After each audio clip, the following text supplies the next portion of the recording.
capítulo 4, versos 1 al 6. Todos a una voz. Booz subió a la puerta y se sentó allí. Y he aquí pasaba aquel pariente de quien Booz había hablado y le dijo: fulano, ven acá y siéntate. Y él vino y se sentó. Entonces él tomó a 10 varones de los ancianos de la ciudad y le dijo: sentaos aquí. Y ellos se sentaron. Luego dijo el pariente: Noemí, que ha vuelto del campo de Moab, vende una parte de las tierras que tuvo nuestro hermano Elimelech. Y yo decidí hacértelo saber y decirte que la compres en presencia de los que están aquí sentados y de los ancianos de mi pueblo. Si tú quieres redimir, redime. Y si no quieres redimir, decláramelo para que yo lo sepa. Porque no hay otro que redima sino tú, y yo después de ti. Y él respondió: yo redimiré. Entonces replicó Booz: el mismo día que compres las tierras de mano de Noemí, debes tomar también a Ruth la Moabita, mujer del difunto, para que restaures el nombre del muerto sobre su posesión. Y respondió el pariente: no puedo redimir para mí, no sea que dañe mi heredad. Redime tú usando mi derecho, porque yo no podré redimir. Oremos. Padre Celestial, en el nombre del Señor Jesucristo, te damos gracias una vez más por este privilegio que nos concedes de estar delante de tu presencia, de escuchar tu palabra. Y ahora, Señor, queremos implorar tu favor, pidiendo la sabiduría que necesitamos, la gracia para entender, al reflexionar en esta palabra, entender, Señor, lo que tú nos enseñas a través de ella. Entender tu gracia, tu favor, tu misericordia, ver la obra poderosa de nuestro Redentor también, y encontrar, Señor, el llamado que tenemos a conocerte, a entenderte, a seguirte. Te pedimos, por favor, bendice este tiempo, bendice tu palabra y prospérala en lo que tú la has enviado. En el nombre del Señor Jesús te lo pedimos dando gracias. Amén. Pueden tomar asiento, hermanos.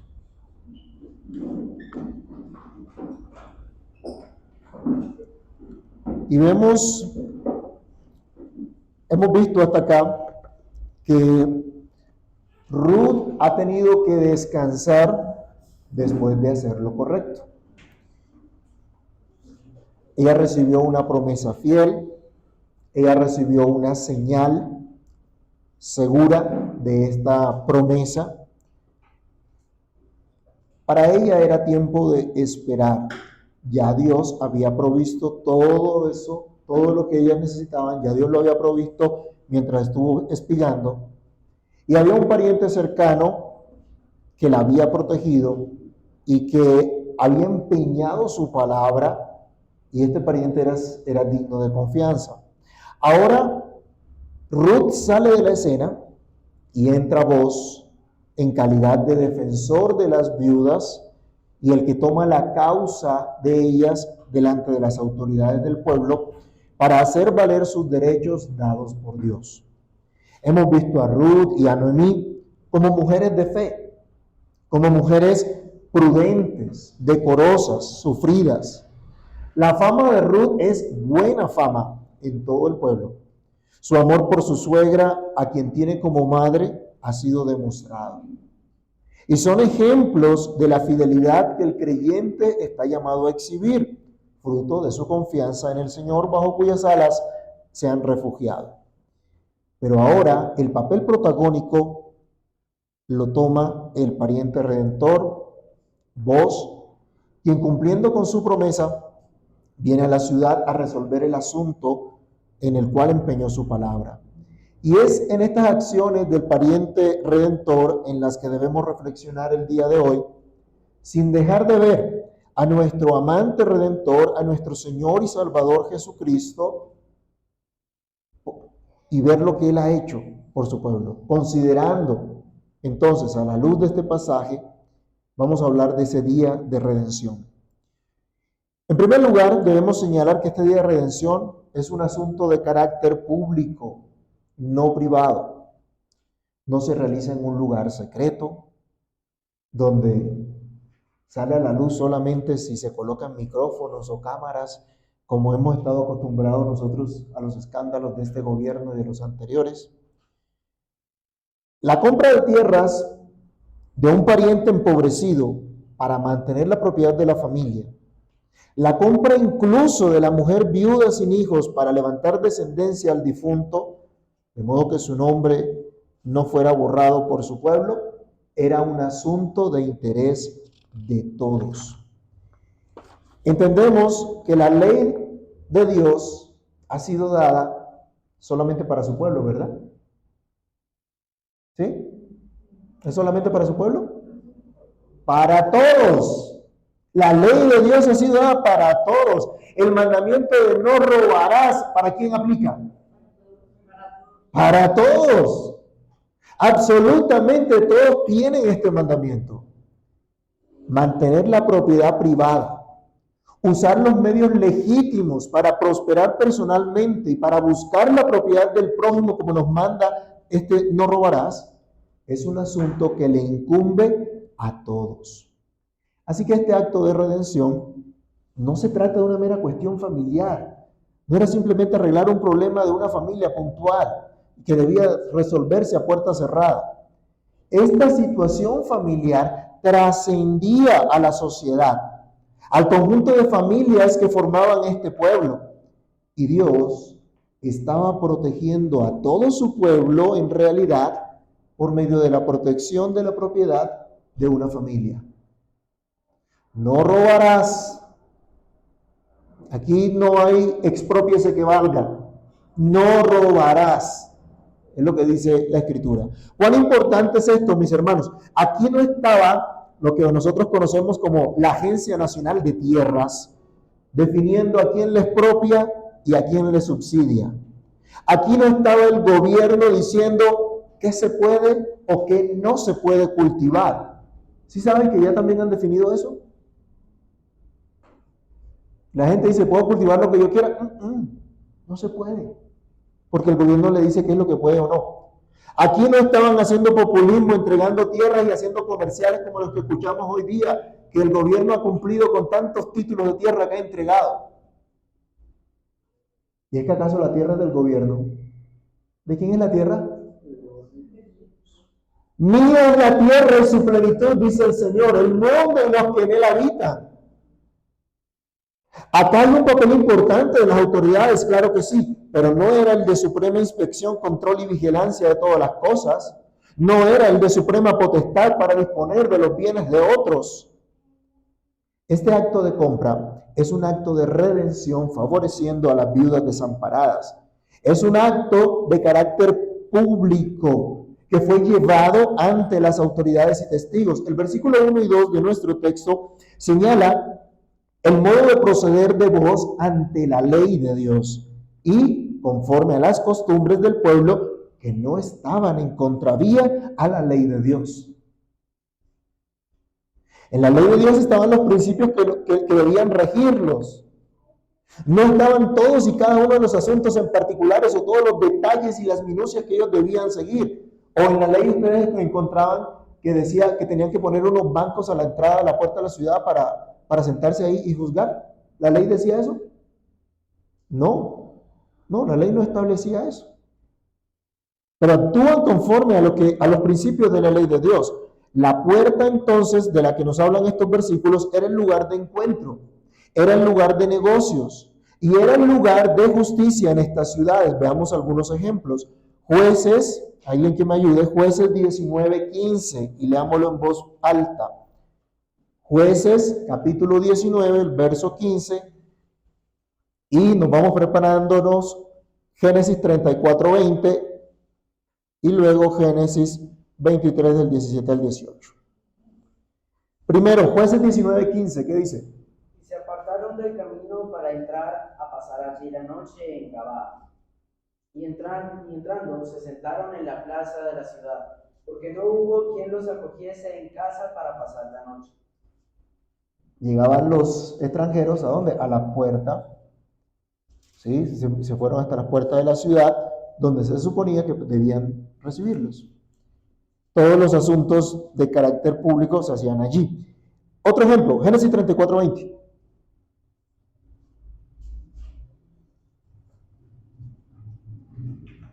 Entonces Amor y Siquem su hijo vinieron a la puerta de la ciudad y hablaron a los varones de su ciudad diciendo. ¿Sí? Ajá, ese es. Y pues el resto del contexto se ve qué fue lo que les dijo, qué fue lo que hicieron, qué fue lo que negociaron. Era algo de interés de toda la ciudad y se hacía a las puertas de la ciudad. Y vemos a los ancianos acá gobernando en esta ciudad. Y Génesis 23, del 17 al 18. Y quedó la heredad de Efrón, que estaba en Macpela, al oriente de Mare, la heredad con la cueva que estaba en ella, y todos los árboles que habían en la heredad, y en estos sus contornos, como propiedad de Abraham, en presencia de los hijos de él, y de todos los que entraban por la puerta de la ciudad. Ahí vemos un ejemplo también de cómo en la puerta de la ciudad se hacían transacciones, se hacían negocios, había una compra y había unos testigos entonces de la compra que se hacía. Así que no se nos está hablando algo extraño para el pueblo en ese momento. Se nos dice también que los jueces se sentaban a las puertas de la ciudad para que la gente del campo no viniera o no se viera obligada a entrar a las ciudades y así sufriera perjuicios. Allí en la puerta de la ciudad se deliberaba con calma los asuntos. Habían hasta bancas, según algunos arqueólogos han encontrado en ciertas ciudades unas bancas cerca de los arcos o las entradas de las ciudades.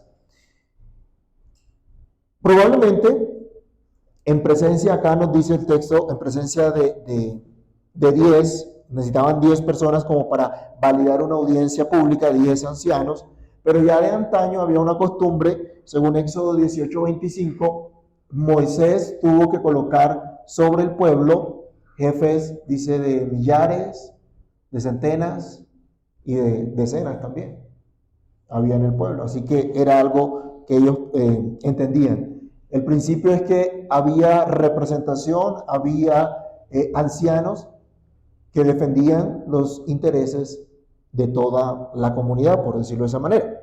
Al llevar el asunto entonces ante las autoridades, ante los testigos, Booz no usó su riqueza, no usó su influencia, su reputación para definir el asunto a favor suyo, sino que se sujetó realmente a la ley de Dios y llevó el asunto al lugar y a las autoridades correspondientes para que el asunto fuese resuelto.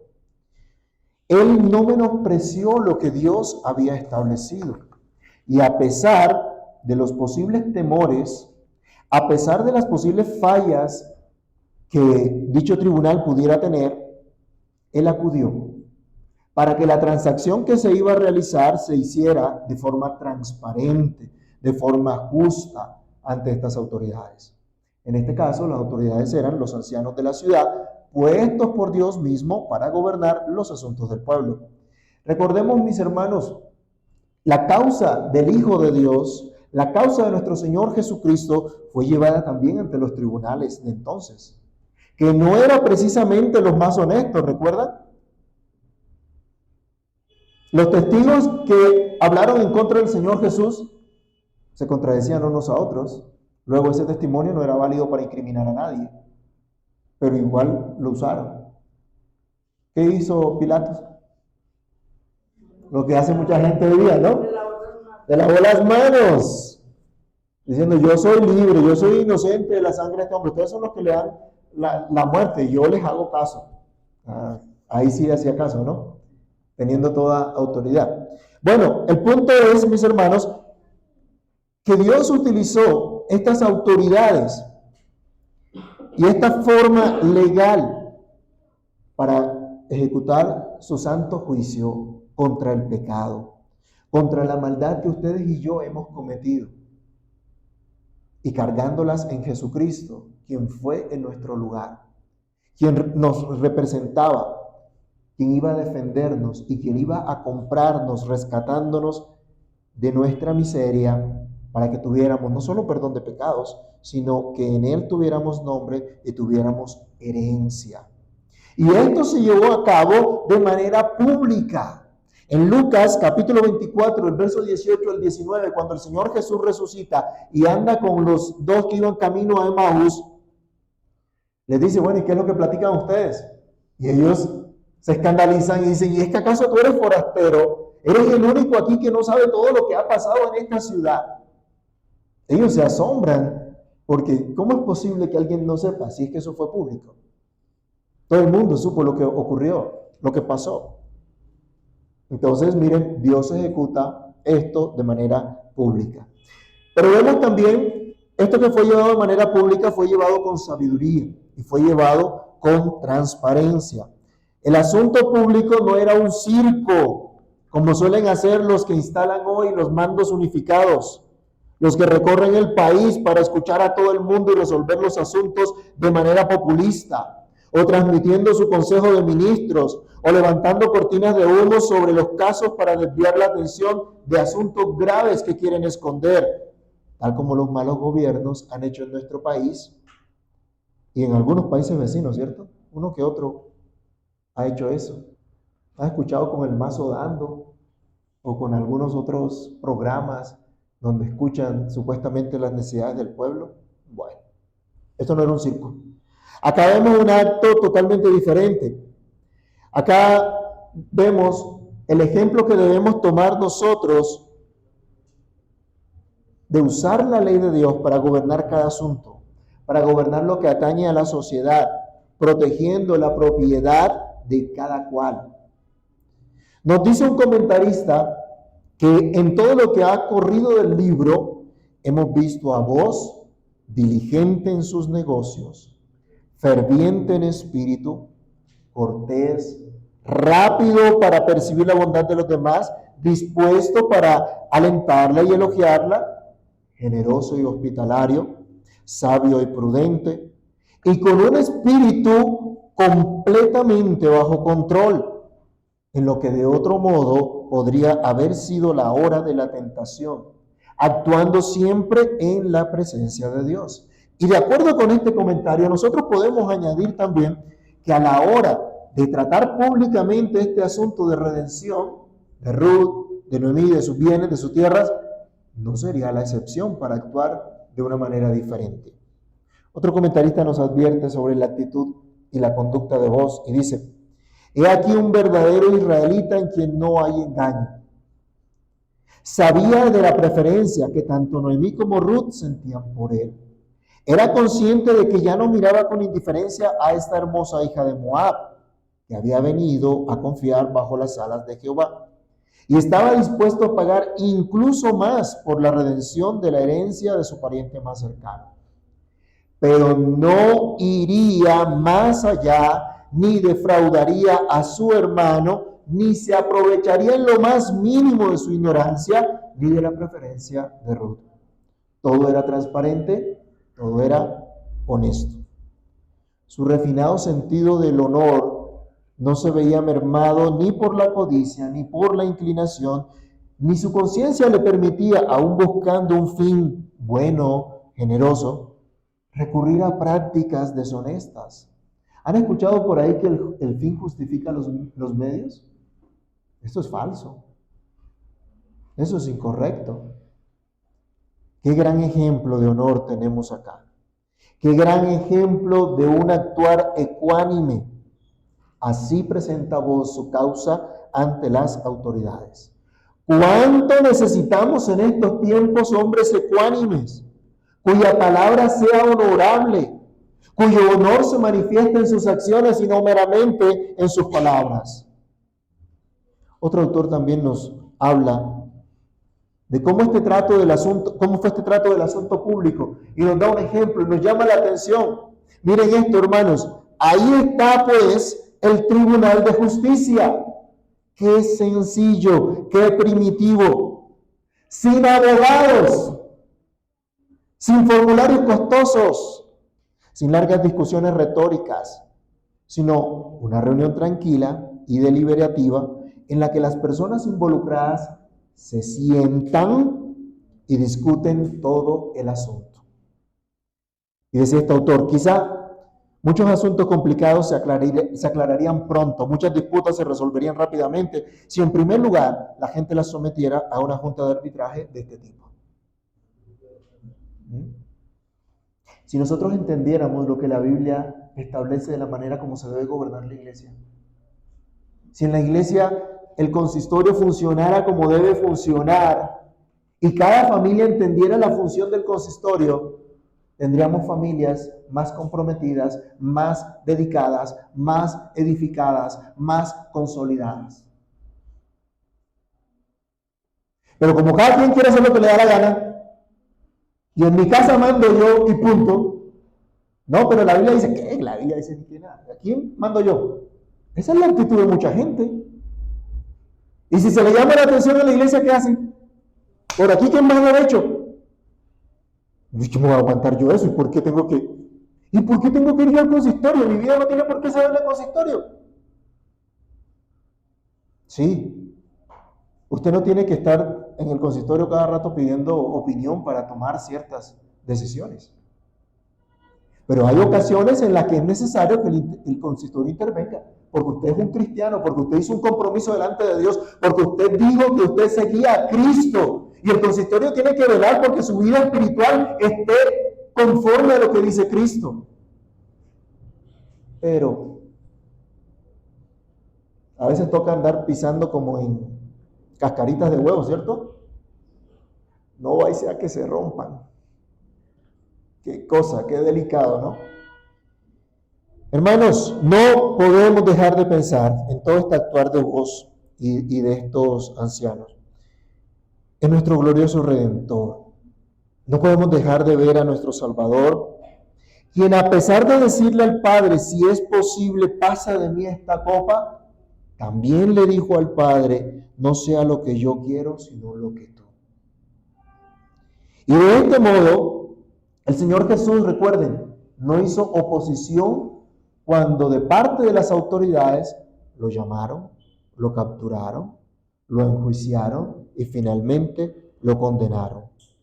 Todo lo hizo de manera pública para asegurarnos también el perdón de nuestros pecados, para asegurarnos un nombre y para asegurarnos herencia entre los santificados. En segundo lugar, en estos cuantos versículos vemos una transacción solemne. Y quiero que me entiendan esto. No me refiero a protocolos y formas pomposas para realizar el proceso, para declarar las conclusiones de los mismos, utilizar un lenguaje por allá extraño, ¿sí? Para decir que esa era la solemnidad, no.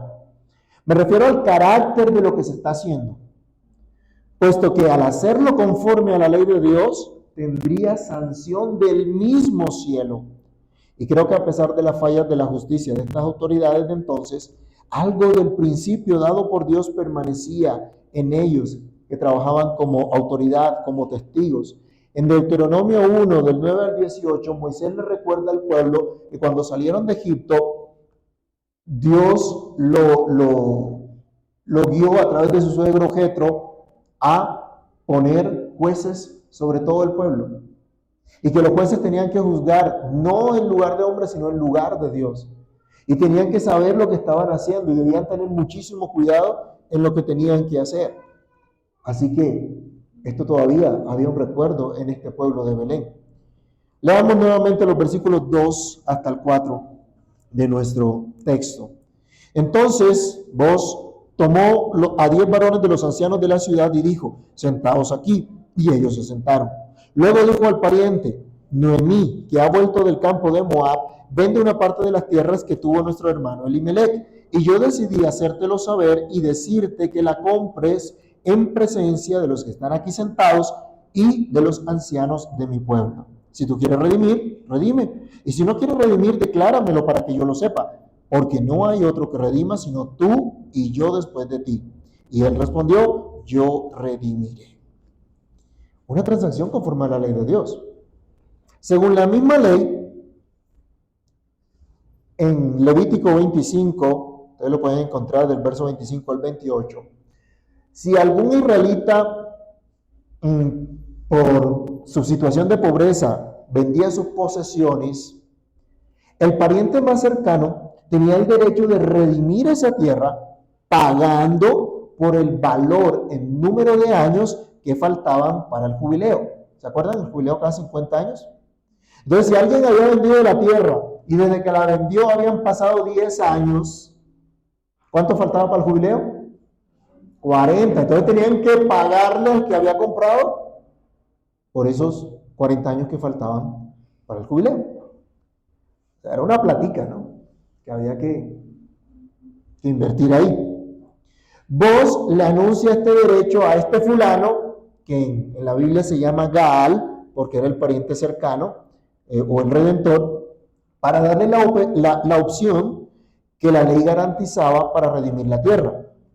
Y él decía, esta era la tierra de nuestro hermano Elimelech, es decir, nuestro pariente. Reconocen que efectivamente Elimelech era parte de esa familia, de ese clan, de esa tribu. Y tenían que actuar conforme a lo que la ley había establecido. Ruth le había pedido a Booz que la protegiera.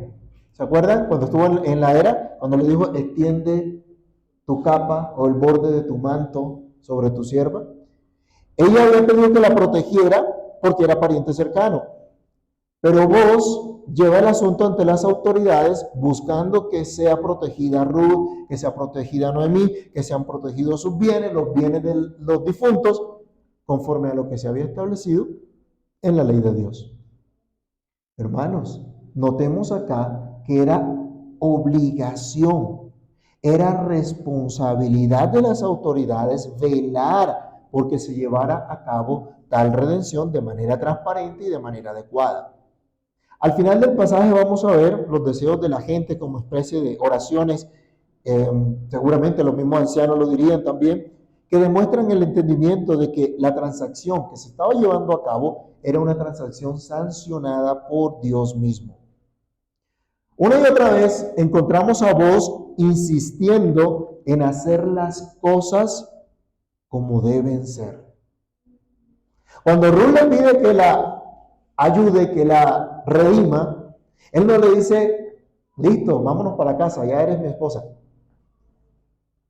Él dijo, hay un pariente más cercano, así que toca revisar esto. Pero yo me encargo, yo voy a trabajar en esto. Le dio su palabra. Y la libró su reputación, la cuidó.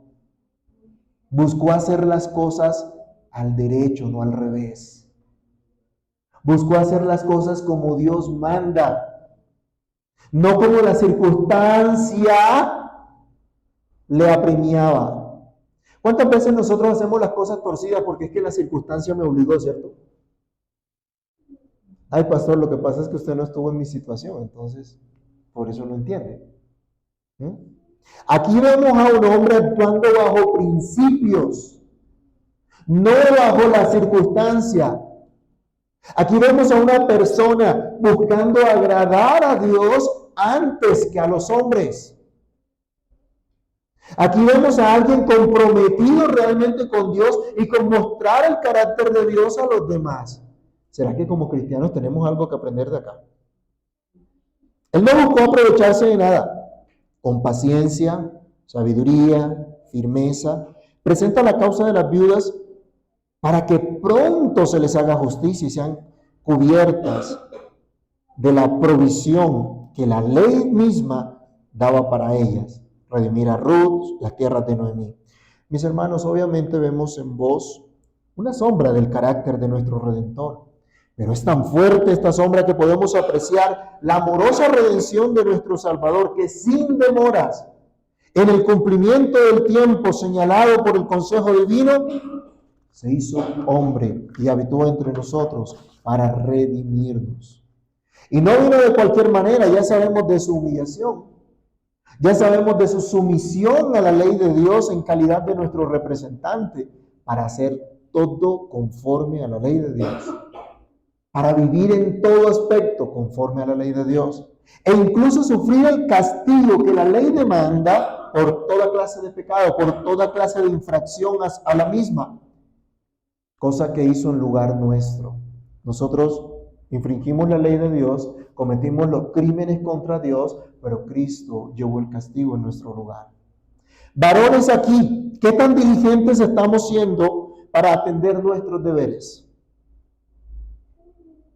¿O será que somos de aquellos que para unas cosas sí somos cabeza, pero para otras queremos ser el cuerpo? ¿Qué tan diligentes estamos siendo para atender nuestros compromisos como hombres? ¿Qué tan diligentemente asumimos nuestro llamado, ya sea como esposos, como padres, como ancianos de la iglesia? Pero hombres y mujeres por igual, ¿qué tanta diligencia aplicamos a nuestro llamado como cristianos para pedir constantemente al Señor, venga a tu reino? Y para trabajar en la extensión del reino de los cielos. ¿O es que acaso pensamos que el trabajo de extensión del reino de los cielos le corresponde únicamente a los ancianos de la iglesia? Ellos son los que tienen que velar, ¿cierto? Porque se extiende el reino. Como yo no tengo liderazgo, como yo no predico, entonces yo no tengo ningún compromiso. ¿Será eso así? Claro que no. Absolutamente todos somos llamados y estamos comprometidos a mostrar, a manifestar las virtudes del que nos llamó de las tinieblas a su luz admirable. Hermanos, pero qué tan comprometidos estamos, desde los más pequeños hasta los más viejos. Qué tan comprometidos estamos para que en nuestra propia casa se manifieste el reino de Dios, se vea el reino de Dios. Qué tan comprometidos estamos para que nuestra sociedad vea el reino de Dios a través de su iglesia, a través de su pueblo. ¿Cómo oirán sin haber quien les predique? Queremos que nuestra nación se arrepienta, ¿cierto? Queremos tiempos mejores para nuestra nación. Queremos un mejor gobierno, queremos una mejor economía, ¿sí o no? Queremos que no nos roben la platica con impuestos agresivos. ¿Qué hacemos al respecto? ¿Será que la actitud es como una hermana una vez me dijo? No, es que no podemos hacer nada. Hay que dejarle todo al Señor. ¿Será que no podemos hacer nada? ¿Será que no podemos extender el reino de los cielos también con lo que Dios nos ha dado? Hermanos míos, ¿qué tan dispuestos estamos todos para hacer las cosas como establece Dios y no como pretende el mundo que hagamos? ¿Qué tan dispuestos estamos incluso a perder cosas, a perder beneficios por hacer las cosas como Dios manda? La Biblia dice, es bienaventurado aquel que aún jurando en daño suyo, no por eso cambia. Pero el Señor Jesucristo también nos dice que no hay quien haya dejado padre, madre, hijos, hermanos, tierras, casas por causa de Él y del Evangelio, que no reciba muchísimo más en esta vida y en el siglo venidero, la vida eterna. Esta transacción solemne fue pública y vinculante. Ya vimos que vos no solo le quería decir al oído, la expresión del original del texto es como si le hubieran hablado al oído aquí al pariente cercano. Pero hoy no solamente le iba a hablar a él, sino delante de todas las autoridades, delante de todos los testigos del caso. Las decisiones de este caso eran de carácter público y de carácter vinculante. Es decir, quien ejercía el derecho de redención tenía también obligaciones que cumplir. Lo que se determinara allí era obligatorio. Al parecer, el pariente más cercano tenía cómo comprar la tierra, porque en el versículo 4, cuando le dicen, hay tierra a redimir, él dice, claro, yo redimo. De una, bueno, parece que tenía la platica para comprar la tierra. Tal vez pensando que, bueno, entonces tocaría darle una especie de renta o pensión a Noemí. Pero se aclara que no solo era comprar la tierra, sino también casarse con la joven viuda para formar descendencia al difunto Malón, marido de Ruth. Y ante esta obligación, el pariente más cercano retrocede. Dice, ahí sí no, a esa no le jalo, ¿sí? Hasta allá no llego. Vos le dice a este hombre que debía casarse con la viuda de Malón que tenía derecho sobre la tierra. Los hijos nacidos del matrimonio heredarían ese estado, serían descendientes directos de Malón y serían llamados por su nombre. Este último, al parecer, no estaba dispuesto a hacerlo como se le había encomendado. Y dice el versículo 5, versículo 6. Entonces replicó Booz: el mismo día que compres las tierras de manos de Noemí, debes también tomar a Ruth la Moabita, mujer del difunto, para que restaures el nombre del muerto sobre su posesión. Y respondió el pariente: no puedo redimir para mí, no sea que dañe mi heredad. Redime tú usando de mi derecho, porque yo no podré redimir. Se nos llama la atención aquí a la actitud de este pariente más cercano y se nos dice en un comentario: la conducta del pariente aquí destaca como un contraste para siempre con la de Booz. Nos equivocamos al ver en él un ejemplo del mundano mezquino y ambiguo. Cuando se trata de la tierra, dice que redimirá. Pero cuando se trata de la ley que lo obliga a socorrer a la viuda y a tomar posesión de la tierra, duda. Se erige como representante de esa clase de gente que dice no puedo a cada petición. Esta persona reconoció sin reparos la herencia de Elimelec, pariente cercano y más próximo, cuando se trató de obedecer o de obtener el remanente de sus bienes, y tuvo el dinero de sobra para esta redención. Pero cuando se le presentan las obligaciones adicionales, cuando se le recordó que había viudas a las que cuidar, además de los campos de reclamar, entonces descubrió el peligro que corría su propia herencia. Los que les gusta leer los comentarios, les invito a leer unos comentarios acerca de esto y de las posibles supersticiones que podían tener los judíos al respecto, de pronto de casarse con una mujer que el marido se le había muerto, qué tal que él también se muera, y cosas así semejantes. Bueno, la Biblia no nos dice exactamente qué fue lo que pasó, pero hay mucha especulación también que se puede hacer dependiendo de las costumbres que habían en esa época.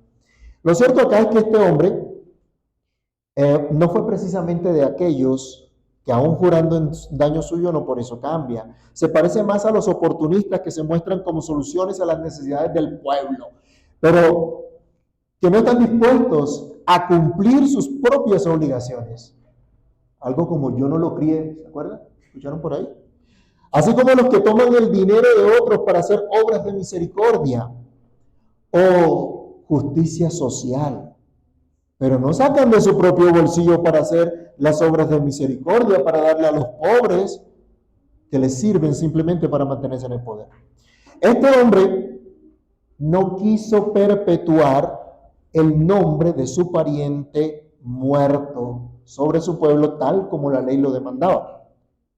Pero finalmente fue él el que se quedó sin nombre, porque si ustedes notan, no se nos dice cómo se llamaba ese pariente cercano. Y en la Biblia es muy importante y muy significativo el nombre. Este fulano se quedó sin nombre. Se le conoce como el pariente redentor anónimo o desconocido. No quiso quedar sin herencia, pero quedó en realidad sin nombre, cosa contraria a lo que pasó con Booz.